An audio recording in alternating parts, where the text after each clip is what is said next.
Alright, so nandito po tayo ngayon sa Facebook page ng Senate of the Philippines. Yan mga kababayan, nagsagawa sila ng press briefing dyan po sa Senado. At nag-announce si Senator Mig Zubiri ng good news.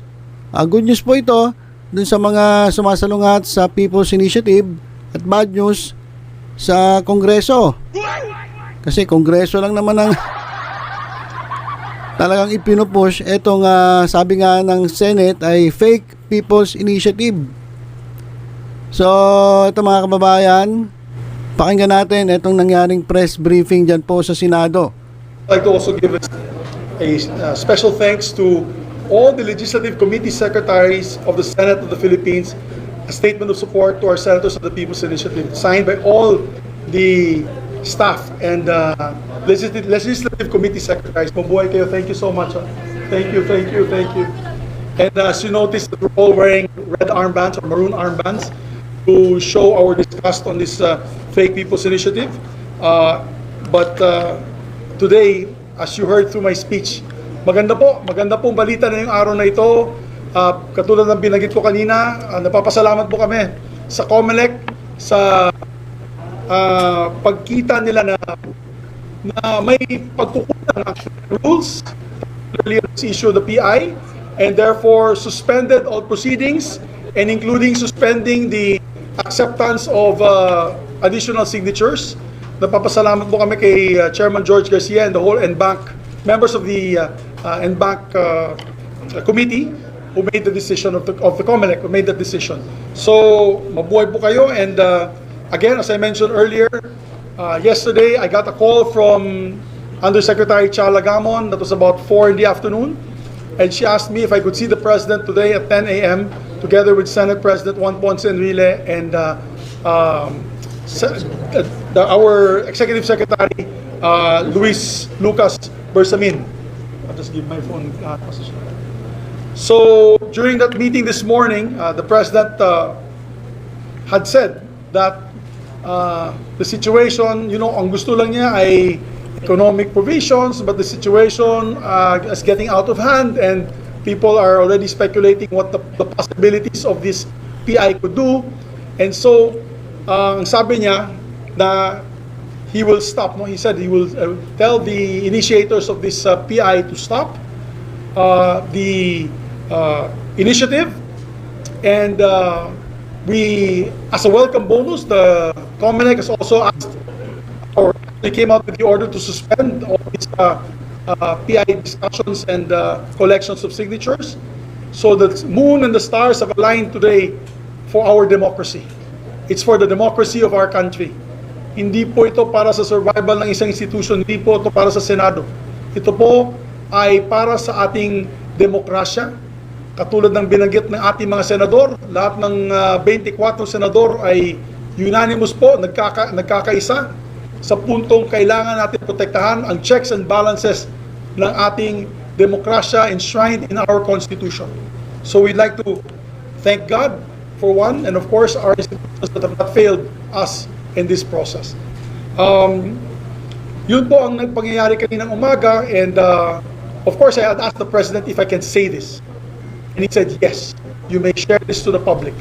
Unfortunately, kaka-take off lang po niya for Vietnam, but I'm sure your different news agencies can interview him on this particular issue. I'd also thank former Senate President Juan Ponce Enrile, the President's Chief Counsel, Chief Legal Counsel, dahil binanggit na kahit kailanman, hindi pwede mawala ang checks and balances ng ating Senado at Cámara de Representantes. There's always a bicameralism, and he stressed that to the President today, and he says it cannot be done that the Senate will not be able to vote separately on this particular issue of the PI. So kumukontra po si Senate President Juan Ponce Enrile.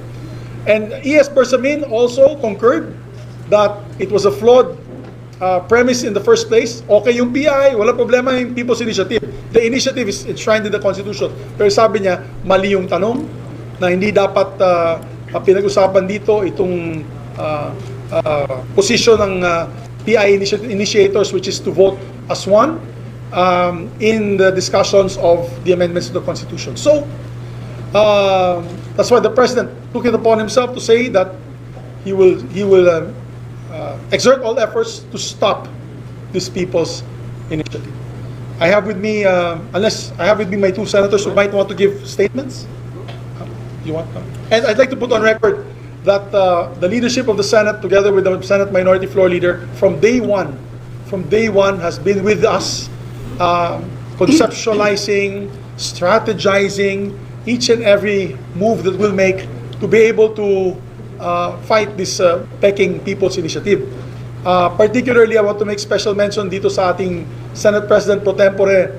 Nung 3 weeks ago pa lang, magka-partner na po kami, nagsha-shuttle diplomacy po kami sa iba't ibang grupo, from the President to the Speaker, para lang magkaroon ng linaw at pag-aayos na hindi po tayo babagsak sa constitutional crisis. Unfortunately, hindi po masyadong nakinig yung kabilang. EV's trying to lower the temperature a bit para sa ganun ay hindi po tayo mawala sa ating unang tungkulin, which is to pass legislation for the benefit of our country. And so, I thank the President for his message this morning, which I'm sharing to you today. Alright. So ayan mga kababayan, hindi natin pakinggan yung sasabihin pa ng iba. Napakalinaw naman, sinabi ni Senate President Mig Zubiri na pinahihinto na itong People's Initiative. Actually, ang tawag nila, Fake People's Initiative. At malamang iiyak ang Kongreso dito. Lalong-lalo na si Speaker of the House, Martin Romualdez. Kasi sa totoo lang, siya raw, di umano ang pasimuno ng People's Initiative na yan, yung Fake People's Initiative. So, basahin lang natin yung ilang mga komento natin mga kababayan tungkol dito sa pangyayaring ito. Yan, I agree, dapat ipaglaban ng demokrasya ng bansa. Wala namang problema ang PI kung maluwag sa kalooban ng mga pumipirma. Hindi dahil binayaran o binigyan ng ayuda. Kasi yan mga kababayan alam niyo sa totoo lang, nagulat daw sila, akala nila ayuda yung pinipirmahan nila. Yan naman pala Fake People's Initiative na. At yun ang nangyayari, naloloko, nabubudol yung mga tao. At ito pa, big no to Chacha. God bless you more, our beloved Senator Joel Villanueva, Senator Loren, Senator Migs and Company. Good news po, Senadora, maraming salamat at naitigil na ito. Sinayang lang yung pera ng taong bayan. God bless all senators. Dapat itong mga taga-Congress ang mawala. Stand up for Filipino people, sir. Yan, tama yan. Agree ako dyan. Talagang dapat galing sa taong bayan, hindi yung pansariling decision lang nila.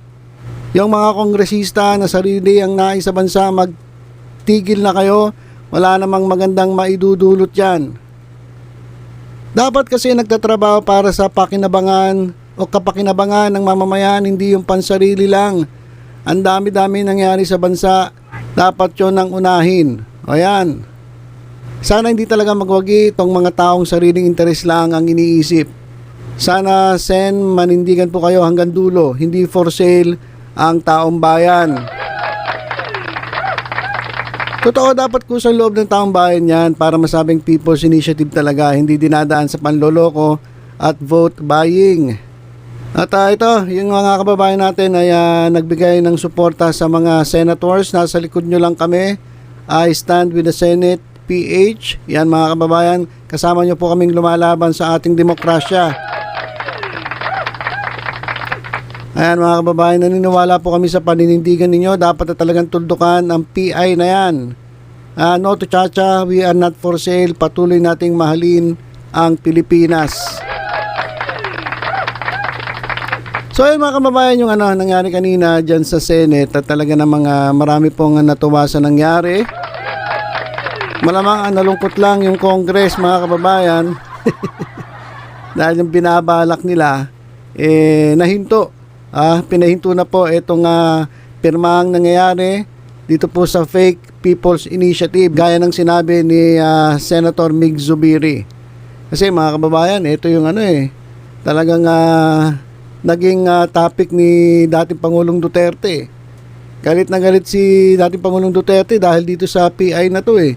Sabi nga niya, ano ba naisip ninyo at bakit kinakailangan yung ipasok yung People's Initiative na yan? Eh syempre, ang isipin ng tao, yung kapakinabangan ng mga nag-initiate niyan.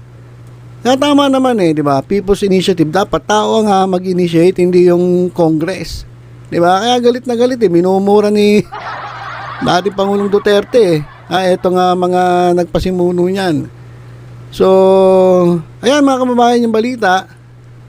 Ewan ko lang siguro natakot. Hindi kaya natakot mga kababayan.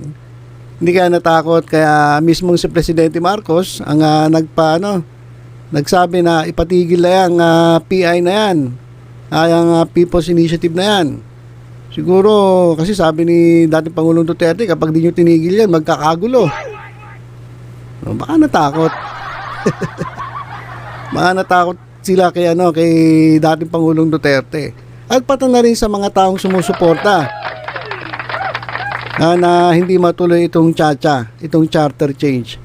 So ayun lang mga kababayan, good news po ito sa mga sumasalungat sa Chacha at dito sa Peking People's Initiative, at ito naman ay bad news dun sa mga congressman, mga congressman na mukhang ang iniisip lang nila ay pansariling kapakanan. Alright, so yun lang muna mga kababayan, tutok-tutok lang sa Batang Maynila to ay sa iba pang updates. Ingat po tayong lahat. God bless.